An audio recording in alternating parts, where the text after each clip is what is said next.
cut to Washington, D.C. Is anyone else seeing a pattern developing? And we see Roy Harper, currently calling himself Red Arrow. There are three things of particular note here. One is that Roy Harper has blonde hair in this scene, yet every other book in the past I've seen him as a redhead. Second, his costume at this point is supposed to be a red version of Green Arrow's, but here it's some kind of red leather jacket with a vaguely arrow-like shape in the front. Third, his mask has become as huge as Nightwing's. Apparently they buy from the same company these days. Anyway, he's driving along and is talking to his daughter's babysitter. Apparently said daughter has stuffed a waffle into the DVD player, and I have to admit, this is really the only genuine funny thing in the comic. Really, it's because of this nostalgic feeling I get for reminding me of when Devin Grayson was writing Leanne, Roy Harper's young daughter. She was always cute, if not quite so destructive, and funny. Of course, this scene comes to an abrupt end as large spikes come up from the ground all around Roy's motorcycle, deliberately trying to kill him. And that's it. One page is all Roy Harper gets. Wow, it is just like the good old days of the team, where Roy didn't get any respect as the fifth member of the group. Yeah, I think my nostalgic feeling turned out to be indigestion. On the last panel, a different narrative caption comes up in a transition to the next page. Ugh, I love cookie dough ice cream. I love Tom Waits. Apparently we're listening to someone in a confessional box here. I love red bikini briefs. I love being in charge of this motley crew. Oh, I get it. Nikki Sixx is joining the Titans. Nope, never mind. I flipped the page and an establishing shot of a castle brings us to our next Titan under attack. This is the home of the Doom Patrol and, subsequently, of Garfield Logan, aka Beast Boy. Our next artistic confusion is in the fact that Beast Boy, the green shapeshifter of the team, now is sporting mutton chops. Why? Who knows and who cares? So we're now 12 pages into a 30-page comic, so we're finally going to get some plot, right? I mean, we've had 4 attacks on superheroes, so it must be time to actually explain what's going on, right? Nope. Beast Boy wakes up and answers his phone, but the phone ends up being completely unnecessary to this scene. Beast Boy just walks over to it, picks it up, and expects to hear an answer, and instead lava starts to fall from the ceiling. Man, with that Starfire scene earlier and now the lava, I can tell this is really a hot comic.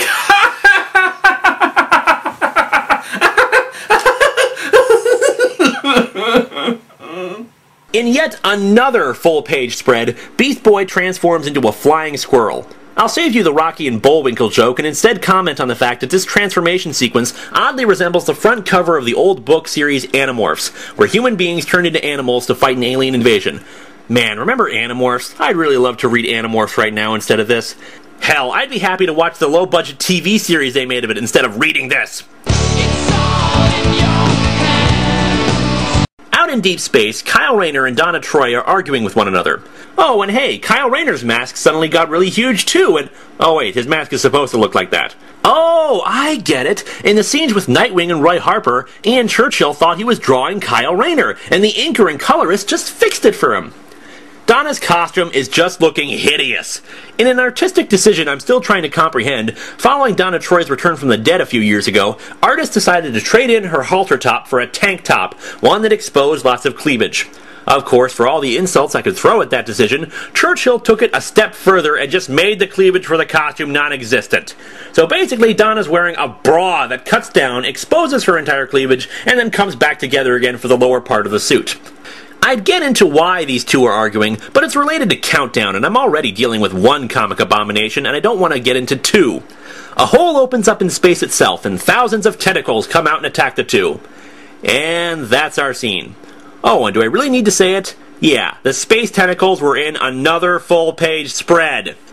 This is really a great drinking game. Whenever there's a full-page spread in Titans, take a shot. Our next scene brings us to Keystone City and the home of Wally West, aka The Flash. And what is the first line of dialogue we get to hear from the fastest man alive? I stink like the inside of a buffalo! Wow, Wally, you sure know how to paint a picture. I'm not quite certain why the inside of a buffalo smells bad, or even how you know what it smells like, but I don't think I'm going to argue. So the floor becomes a weird goo that rises up and starts attaching itself to Wally and attacking him. Oh, and of course, it happens in a full-page spread. Take a shot! The best part about this scene is that he just looks down at the goo that's covering more than half of his body, and all he can scream out is, "Hey!" like he's the Fonz from Happy Days. And the expression on his face isn't horror about his attack and imminent death, it's just kind of an annoyed scowl, as if someone had just bumped into him hard without even an apology. Okay, we have yet another cut, and this time it's to the Teen Titans. So with 12 pages left in this comic, we must finally be coming to the plot, right? I mean, seeing the Titans who don't even star in this book must mean we're actually going to get some actual story, and not random scenes of... Oh, no, wait, they get attacked too. Sorry, false alarm. There's not much to tell here, as all that's mentioned is that they recently completed a storyline where they fought evil versions of themselves from the future, and that Robin wants to train more. The scene doesn't need to be here at all, in fact. I mean, we could have just had the group finally get together and realize, say, every person who is or ever was a Titan is getting attacked by some mysterious force. All it does is pad out the comic to 30 pages, and yet not a single one of these pages has been plot. What's worse is that these 7 aren't even the stars of the book, and yet 3 whole pages get devoted to their fight scene. That's more than can be said for Roy or Donna, who got 1 and 2 pages respectively. We finally come back with one of the fight scenes. Nightwing is still battling the gimp-masked villains, generally doing a good job of kicking them around and knocking them away. He rips off one of the masks and reveals it to be a scraggly demon with maggots falling out of its eye sockets, pointed ears, and a green tongue that's so long it would make Venom jealous. Oh my god, it's Al Pacino! While Nightwing comments on the ugliness of the demon, a Batarang suddenly swoops down and grabs the demon behind him. Nightwing states that he had him, and of course we switch pages to a full-page spread of Batman who has the demon tied up. Take a shot. Batman explains that the other Titans have been attempting to contact him on his communicator. After telling Nightwing that something happened, we cut to where things left off in the Titans East special. And oh look, another full-page spread, this time with the character Power Boy impaled on a tree branch. Take a shot, and then spit it out in disgust. I'd give you a rundown of the survivors of it, but really it has no relevance to what's going on. A quick succession of panels shows that the Titans are all there and they piece together what they know. Oh my god, we're getting plot! Story is actually occurring here! They realize that someone is systematically trying to eliminate everyone who was ever a Titan, and it's someone with a far reach, and that they all came close to dying from their attacks. A pity we couldn't actually see that. Roy points out that it's clear that it was a supernatural attack. What, the lava from the ceiling, maggot-eyed demons, and shower goop weren't a dead giveaway already? Contribute something useful, Roy! Nightwing thinks that everyone knows who it is and asks Raven to tell him he's wrong. However, she confirms his suspicions. Trigon has returned! Alrighty, and after we take a shot from the double-page spread of the Titans looking all sullen and grimacing, we finally get some plot, and now the book can... Wait a second, it's the end of the issue! What the hell? You mean to tell me we got through 27 pages of random, useless fight scenes, and we had all of 1 page of plot? Oh, what is even the hell? This is how you end the first issue of your book? You have maybe 1 question answered, who's attacking them, and then you just leave it at that? Honestly, we could have had Nightwing step forward and proudly say, "Bring him on, we beat him once and we'll do it again." Instead, we have this lousy 2-page spread that doesn't even make a lick of sense. First of all, Donna is in a different outfit. Her gauntlets now have a red star on them for no particular reason. I thought those were a kind of invisible Amazonian metal. How did you just engrave stuff into them? And now is wearing some kind of black leather with red stars coming down the sides. Oh, but the cleavage exposing remains. Thanks a lot, Mr. Churchill.